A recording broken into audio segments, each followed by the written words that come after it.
kesehatan untuk tanaman dengan nama Betani, dan ini juga terbuat dari herbal, sama sekali tidak ada bahan hewani, tidak ada bahan kimia, ya. Dan satu-satunya pertama di dunia pupuk berbentuk cairan, aplikasinya dalam tetesan, ya. Yang lain ada cairan, tapi aplikasinya kan harus berapa cc, harus berapa liter, ya. Kalau ini bentuknya tetesan, hitungannya tetesan, dan sudah rekor muri. Ya, rekor muri ini betul-betul diuji coba, jadi bukan dengan kita membayar, ya. Betul-betul diuji coba pada tanaman jagung di daerah Kerawang, Jawa Barat. Waktu itu di tanah peruri yang tandus, tidak bisa ditanami, tapi dengan diolah lahannya dulu dengan Betani ternyata bisa menghasilkan 26,5 ton. Ya, luar biasa ya. Jadi bukan karena disulap, tapi karena kita berani untuk mendekatkan jaraknya. Ya, sehingga jaraknya lebih dekat, maka per hektarnya tanamannya lebih banyak, maka hasilnya bisa lebih besar. Yang lain kan takut ini nutrisinya berebutan kalau berdekatan sehingga hasilnya tidak baik, ya. Kalau kita tidak takut karena memang Betani bisa mencukupi untuk unsur haranya. Ya, lanjut. Betani bisa dipakai untuk semua macam jenis tanaman, baik dari tanaman hias, tanaman palawija, sayur-sayuran, buah-buahan, tanaman keras. Istimewanya di tanaman keras, misalnya kayu rusak, kan suka berlubang karena dimakan kutu, ya. Nah, itu tinggal dibersihkan dulu, dikerok, kemudian dikasih cuci bersih, kemudian semprotkan dengan Betani, kayunya tumbuh. Jadi seperti kita luka. Kalau kita luka dengan L-Cure juga itu dagingnya akan tumbuh kembali. Nah, ini juga sama. Ya, jadi istimewanya kita karena semua produk kita jagoannya di asam amino, ya. Tentu menghemat biaya pembelian karena ini bisa mempercepat panennya. Jadi masa panennya maju antara 7 hari sampai 10 hari, ya. Kemudian meningkatkan hasil panennya bisa sampai 300% asal sesuai dengan aturannya, ya. Kemudian mempercepat waktu panennya.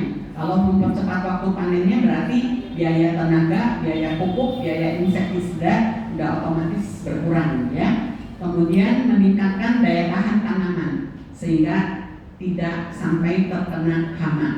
Banyak beberapa daerah yang tidak memerlukan insektisida, ya.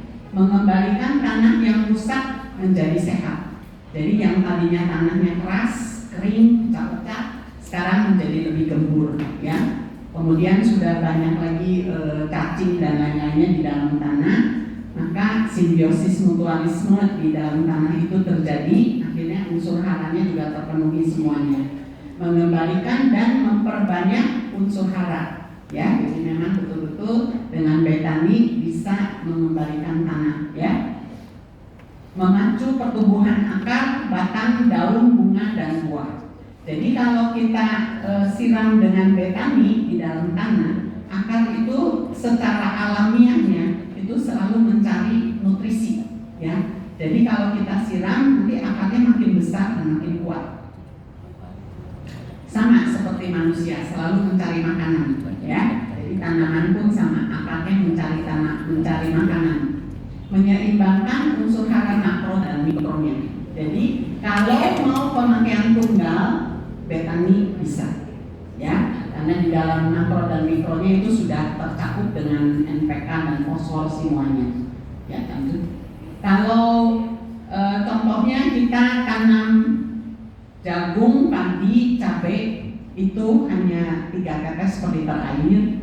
Kalau buah-buahan kira-kira 5-10 tetes per liter air. Jadi tinggal hitung aja. Karena ini penggunaannya sangat mudah. Yang berbeda itu hitungan tetesnya saja. Kalau sayuran cukup 2 tetes per liter air, ya. Semprotkan pada batang, daun, bunga, buah, akarnya. Jadi tanahnya mau dikocor, mau disemprotkan juga boleh, ya. Nah, ini di daerah dekat dekat daerah Jawa Barat ya, yang tanam bunga. Bunganya ini bisa sampai ke internasional ya. Nah ini betul-betul bagus, warnanya keluar semua ya, cerah ya, dengan menggunakan pupuk betani. Ya.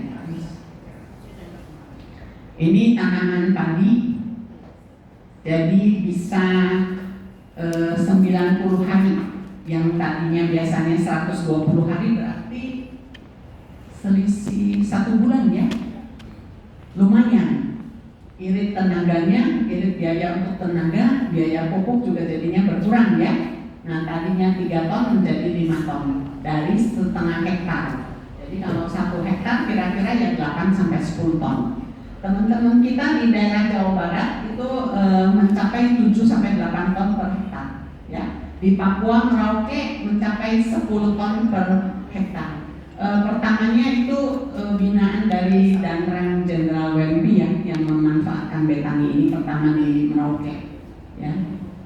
Lanjut.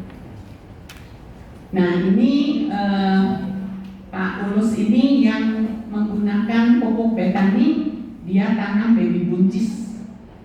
Tidak sembarangan sayuran bisa masuk ke Singapura dan Malaysia ya. Dia pasti tes dulu. Ternyata Pak Ulus bisa berhasil mengekspor baby buncis, dijual ke Singapura dan terakhir ke Malaysia juga ya. Dia di dekat sekitaran Bandung, pelihara buncis ya, tanam buncis ya. Lanjut. Nah ini di Jawa Timur ya, Pak Gofur ini tanam durian. Nah tanam durian ternyata juga hasilnya luar biasa. Yang biasanya 1 pohon cuma 5 buah, sekarang dia sudah bisa mencapai 60 buah dalam 1 pohon ya. Kita punya satu